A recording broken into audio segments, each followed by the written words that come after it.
Hello everyone, good morning. So it's my breakfast.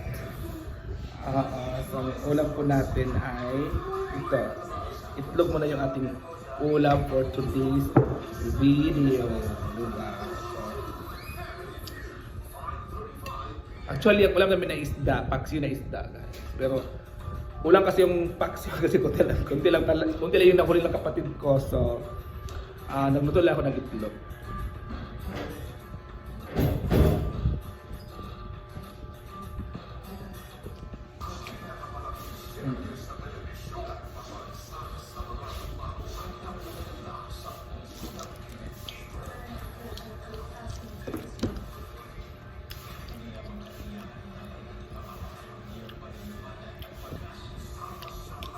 Alam nyo guys, ito ba sabihin ako sa inyo?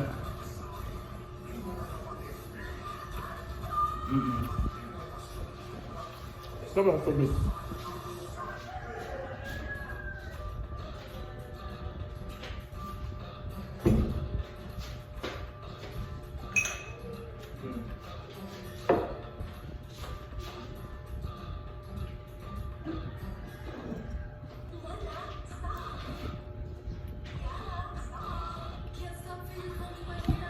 Ito yung paksiw guys. Ito yung paksiw. Huli na kapalit ko. So ito ha.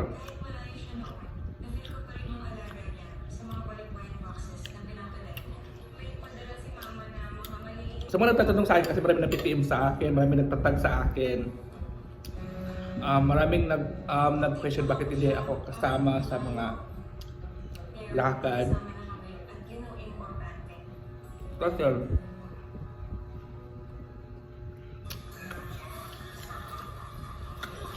wala kasi ako pinagkuhan.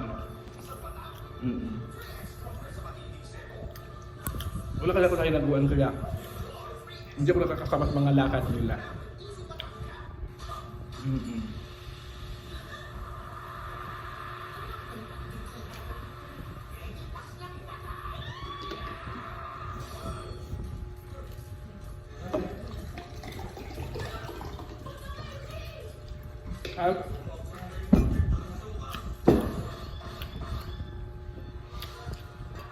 At ako yung taong masaya at hindi naiingit sa mga lakad ng iba.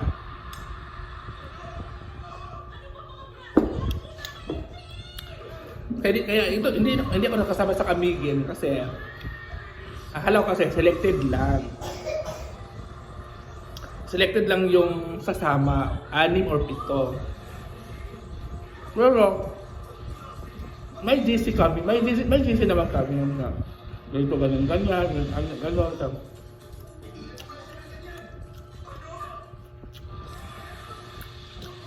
That time kasi, nag-usap pa lang sila na papunta na sila ng Kamigin. Sabi ko, sasama ako. Ang sinabi sa akin, selected daw. Selected, so hindi ko na pernor, so yung sarili ko na sasama kasi selected lang naman yung sasama. Akala ko ang kasama yun lang yung mag-show. At may isasamang 4 o 3. Ganun ba? Or 5, ganun. Except sa kasali sa show, may 5 sasama, ganun. Yun pala lahat pala sila sumama.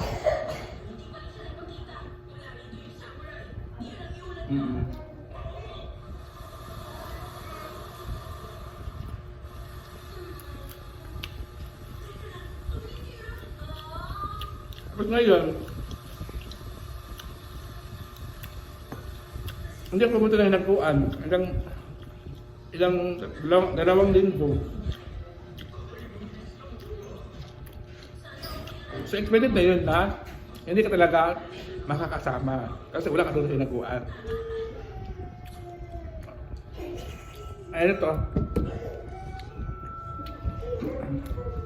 Okay mo, sige. So yun yung experience natin na hindi ka talaga makakasama sa lakad. Kasi nangyari kasi, kaya hindi ako nakapunta ng Hinaguan kasi may bisita kasi si hindi man bisita kasi. Yung bisita kasi na pumunta doon sa birthday ni Mama Sita ay, the name is Daddy Ed. Daddy Ed is, siya yung nakatira doon dati sa bahay ni Mia. At siya yung nakatira dati sa bahay ni Mia, tapos umalis kay Mia, tapos umuwi ng Manila. Tapos yung issue kay Mia at Daddy Ed, hindi ko na alam yun eh.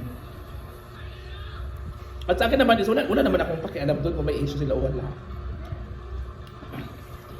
Kasi labas naman ako doon. Tapos noon, bumayag si Daddy Ed yung nagbigay ng aircon doon sa A-house ni Madam. Which is hindi hiningi ni Brenda. Kusang binigay niya. Oo. So nag-stay naman si Daddy Ed doon ng ilang linggo doon sa A-house sa Hinaguan. Tapos umalis din. Kasi may issue naman, hindi naman, siya yung umalis. At siya yung kasama lagi ni Paluma Vlog doon sa Bugo. At hindi ko naman issue yun. Sa kanila na yun. At wala kong alam doon sa mga nangyayari. Tapos, Daddy Ed, nag-chat sa akin, sabi niya, yung punta ko ng Mindanao, pwede ba ako mag-stay dyan ng ilang araw lang sa inyo? Kasi malapit ang birthday ni Sita. After birthday ni Sita, alis na rin ako. Bibigay lang ako kay Sita, yung chike na, bigay siya ng chike. Iwan ko kung totoo ba yung chike o hindi, basta labas na ako doon sa mga ganyan. Pagpunta ko doon, wala namang nangyari. Pero tinanong ko siya, ano nangyari? Sabi nga, wala naman daw.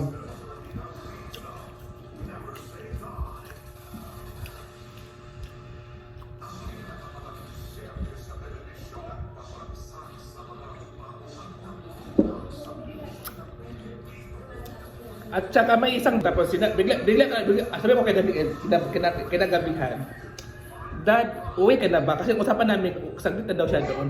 Paggabi, uwi na din daw siya. Sabi niya, bukas daw siya uuwi. Hindi ko naman alam na hindi siya kinabukasan. Sabi ko sa kanya, kung hindi ka uuwi, Dad, ako lang ang uuwi kasi ayoko nang iniisip ko kasi ayoko nang pagsasabihan ako ng ganyan. Ayoko nang ganun ba kasi masaktan ako, yung ganun ba? Di ba may mga ugali naman tayo? Kahit ganito ako tumatawa sa mga camera ninyo, guys, masaktan din ako. Ganun. Which is wala naman ako doon, labas naman ako doon sa mga ganun. Kung may may issue sila doon sa kay Daddy Ed, prangkahin. Hindi yung ako yung babanatan sa mga salita. Yung ganun pa. O kasi andun naman siya doon nag-stay, which is okay naman. Prangkahin. Tapos kinahaponan, umuwi ako kinatanghalian kasi ayaw ko naya ako kay Brenda kasi baka isipin ni Madam sa akin na ito, which is okay kami ni Madam. Pag kinahaponan, naulat lang ako kasi may nag-chat sa GC na ganito, ganyan. Sa GC namin, tapos si Brenda na nagalit kasi Brenda kasi na bakit ko daw iniwan doon si Daddy Ed. Si Daddy Ed, Dad, uwi ka na, please, parang awa mo na. Umuwi ka na, sabi ko sa kanya, umuwi ka na dito, Dad, please, ayoko ng gulo, ayoko ng ako yung simulan ng away kasi sa bahay ka nakatira. Kung balak mo dyan natulog ng ilang araw or isang araw kasi gusto mo dyan, kasi masaya ka dyan ng mga bakla, please umuwi ka na, tigilan mo na yan. Sabi ko kay Daddy, nang makawa ko sa kanya. Ayun, umuwi siya. Tapos ngayon si Daddy, wala na po talaga kinabukas wala na dito si Daddy. Umuwi na din si Daddy. At alam niyo naman mga moms, ako kasi din kasi, ito na, naiya din kasi ako kay madam na siya yung gagastos lagi, siya yung gumagastos lagi sa mga lakad. Kahit sa inaguan, siya na din yung gagastos lahat. Kaya naiya din kasi ako mag-ano sa kanya. Excuse me. Sasama kasi kamadam lang lahat. Lalo na nga, ilan sila ang sumama. Almost 20. 20. So sino yung halos gagastos sa mga lakad kaya binta yung lahat.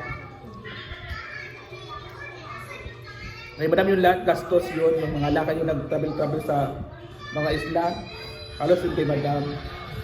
Kaya naya din ako, iwan ko kay Bakang, kay Diva, kaya hindi sa sumama kasi baka naya din sila.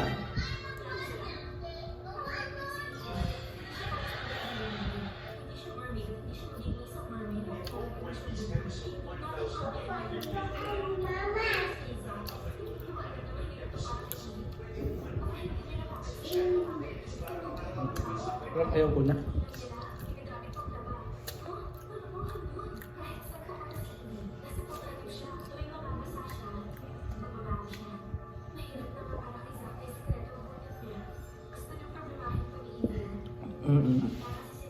Kasi di ba na kaya din naman na ano.